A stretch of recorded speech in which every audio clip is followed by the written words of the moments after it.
Fala, meus amigos do canal Intelectos, estamos aqui hoje para tratar de mais um assunto. O assunto de hoje é um assunto muito pessoal. Você acredita em fantasmas? Existem 5 tipos de fantasmas, pessoal, segundo os parapsicólogos, exorcistas, demonologistas e teólogos, né? Quais são os grandes tipos, os grandes grupos de fantasmas? Desses 5, pessoal, a gente pode tirar 3 e dizer que somente 2 existem, né? Vamos lá. Qual que é o primeiro tipo de fantasma? O primeiro tipo de fantasma, vamos primeiro falar dos 3 que tecnicamente eles não existem, né?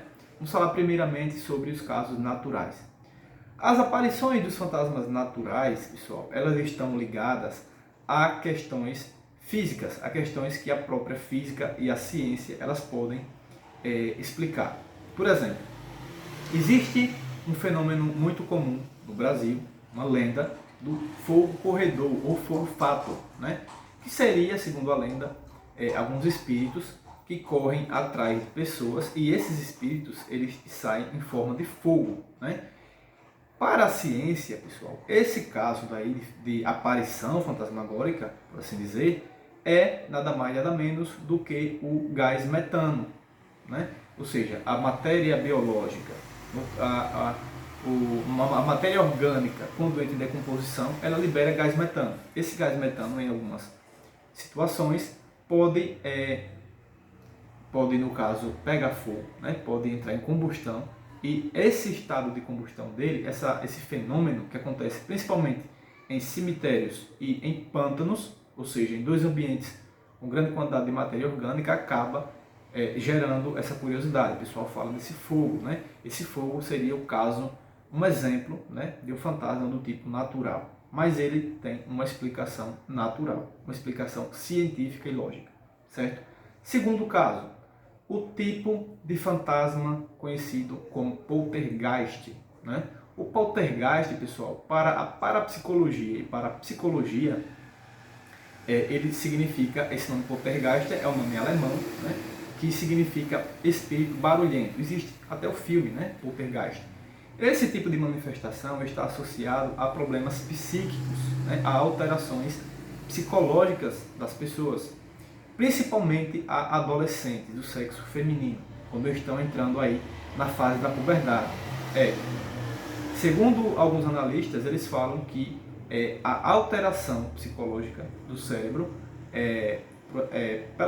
a maioria das vezes na puberdade, geralmente na puberdade, elas acabam fazendo coisas que muita gente duvida. Por exemplo, ela pode fazer telecinésia, ela pode fazer até levitação, né? Os objetos eles podem se mover. Isso daí não sou eu que estou falando, tá, pessoal? Existe comprovação, existem vídeos e etc. de casos reais de poltergeist. Pedras jogadas nas telhas, objetos que mudam de lugar, você deixa ele aqui, daqui a pouco ele está em outro lugar e ninguém mexeu, eles mudam de lugar. Panelas que caem, chuveiros e torneiras que ligam e desligam sozinhos. Barulhos, pancadas, porta batendo, janela batendo, tudo isso pode ser manifestação poltergeist, tá? Não estou dizendo que seja. E geralmente isso está associado a uma menina, uma adolescente, geralmente mulher, porque a mulher tem mais alteração hormonal do que o homem quando entra no período da puberdade, certo? Então esse também é um caso de fenômeno explicado, que pode ser explicado, tá certo, pessoal? E o terceiro caso, que pode ser explicado pela física, pela ciência de uma forma geral, é o tipo de fantasma distorção, pessoal. Nesse caso, distorção, ele na verdade, ele foge às regras, né? São lugares, ambientes, em que as leis da física, as leis da gravidade, elas podem não funcionar temporariamente, certo, pessoal? Por exemplo, a gente pode citar aqui o exemplo do Triângulo das Bermudas e do Triângulo do Dragão. Existem vários relatos daquele. Vamos pegar o exemplo do Triângulo das Bermudas, né? O Triângulo das Bermudas, que se situa entre a Flórida, né? A ilha das Bahamas e Cuba, se não me engano é Cuba, né? Que forma um triângulo. Essa área ela ficou conhecida pelos naufrágios, pelos sumiços de aviões. Podem pesquisar na internet que vocês vão achar. Então, nessa área, provavelmente, existem lapsos de tempo, lapsos temporais e lapsos espaciais. Né? O que é isso? Existem vários relatos de pilotos de aviões que entram naquela zona e os relógios simplesmente param, né? O tempo ele volta, a bússola do avião ela fica desorientada, sem saber para onde o avião vai.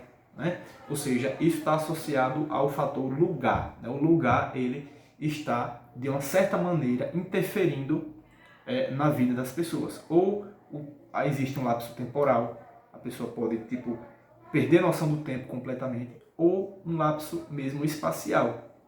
Ela pode entrar por aquele lugar, né, e sair em outro lugar, né, como existe aí as teorias dos buracos de minhocas. Né. Existem vários e vários casos de desaparecimento de aviões, inclusive aviões que desapareceram. Outros aviões foram mandados para reconhecer, para encontrar os destroços e também sumiram. Né? Uma área muito famosa. Pode ser uma distorção, certo, pessoal? Então, a distorção está associada ao lugar. É o lugar que não segue. Né? Existe, por exemplo, nos Estados Unidos, alguns lugares onde, tecnicamente e aparentemente também, algumas casas, uma casa lá, esqueci o nome agora, onde a teoria da gravidade ela não se aplicava naquele lugar. Né? Então existem fenômenos que não são explicáveis. Por exemplo, casos de pessoas que jogavam uma bola no chão e essa bola começava a flutuar, uma vassoura ela ficava em pé, não caía. Né? Então, assim, casos bem peculiares. Agora vamos aos casos de fantasmas reais. Né? Existem dois. Existem o tipo de fantasma impressão, né?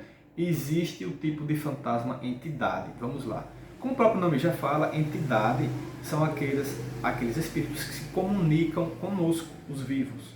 Né? E isso está associado principalmente, nós estamos aqui falando mal de nenhuma religião, mas no espiritismo, né? Onde as pessoas entram em contato com aqueles espíritos e aqueles espíritos se comunicam. A gente pode dar um exemplo disso através do tabuleiro Ouija, né? Que é, na verdade, um método de comunicação com espíritos. Esses espíritos, eles podem ser, né, as entidades. Então, a entidade, por exemplo, um anjo é uma entidade, um demônio é uma entidade. Né? Então, Deus, tudo aquilo que for sobrenatural e que possa interagir conosco, ele é uma entidade. Né? A gente fala e ele responde.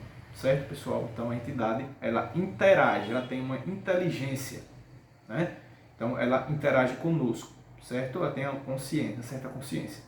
Já no quinto e último caso de impressão, pessoal, a impressão é também um caso legítimo de fantasmagoria, porém ela está associada também ao lugar. Como assim? Já ouviram com certeza aquelas lendas, né? Da loira de branco na estrada, né? Geralmente está associado a algum acidente, algum acontecimento que teve naquele lugar em um período de tempo. Então, geralmente esses casos de impressão, eles estão associados a datas. Por exemplo, existe o relato do navio fantasma. Né? O navio fantasma, por exemplo, ele é um caso que não acontece todos os dias. Esses tipos de visualizações de aparição fantasmagórica, você vê naquela data em específico. Por exemplo, o navio tal, Orange Midan, que é o famoso, ele foi visualizado na noite de, sei lá, 10 de dezembro. Você vai pesquisar, 10 de dezembro foi a data que ele afundou. Entende? Então, a impressão está associada ao acontecimento. Né? Então, aqueles espíritos, eles não puderam, por algum motivo, sair, né, e ir para a luz. Elas não foram nem para um plano de céu, nem para o inferno, como a gente acredita, os cristãos acreditam. Então ela ficou impregnada ali, naquele lugar. Ela não largou aquele lugar. Pessoas que deixam dívidas, deixam promessas e morrem, e depois elas vêm lá do além, né, fazer o que elas prometeram, cumprir o que elas prometeram. Né? Existem casos de espíritos, por exemplo, que vieram e disseram onde estavam alguns tesouros, algumas botijas, como a gente fala por aqui. Né? Então, e outras pessoas foram lá, cavaram e realmente estavam ali naquele lugar. Né? Certo, pessoal? Mas no caso, isso em sonhos. Né? Mas no caso da impressão, o que caracteriza a impressão é que ela não interage. Né? Se a pessoa teve esse sonho com esse espírito, né, nesse caso seria um caso de fenômeno de uma entidade, né? Mas no caso desse especificamente que a gente está falando, que é agora o caso das impressões, eles não interagem. Por exemplo, aquela mulher de branco que aparece na beira das estradas, elas não interagem. Se uma pessoa parar para dar carona a ela, ela não vai fazer nada. Se você perguntar alguma coisa a ela, ela vai te ignorar, ela vai passar direto. Você vai estar aqui, ela vai estar ali e ela pode estar olhando para você, você pode fazer alguma coisa para ela, acenar para ela, fazer alguma coisa, ela não vai olhar para você. Ela vai te ignorar. Por quê? Porque ela está impregnada no lugar. Ela não aparece por causa de você, mas ela aparece geralmente naquele lugar onde ela morreu, onde ela desencarnou, mas em uma data específica, em no dia que ela morreu, na semana que ela morreu, né? No dia tal, no mês tal, do ano tal, né? Ela morreu naquele dia, então ela pode ficar aparecendo naquele dia. Ela morreu dia 10 de junho, ela pode ficar aparecendo no seu aniversário da morte, entende? Então esse, pessoal, foi um vídeo diferente, né? Eu sei que vocês podem me xingar, podem falar o que quiserem aí, não sou eu que estou dizendo, mas existem sim esses 5 tipos de fantasmas segundo os estudiosos, né? Quis passar para vocês. Se vocês acreditam ou não, aí é uma questão pessoal, certo, pessoal? Digam o que vocês acharam, comentem aí se acharam interessante, se é um tema que a gente tem que mudar, falar de outras coisas, ou se vocês gostam também dessa temática sobrenatural aí. Eu gosto bastante. Certo, pessoal? Até o próximo vídeo. Deixem os comentários, curtam, compartilhem, comentem. Até mais. Tchau.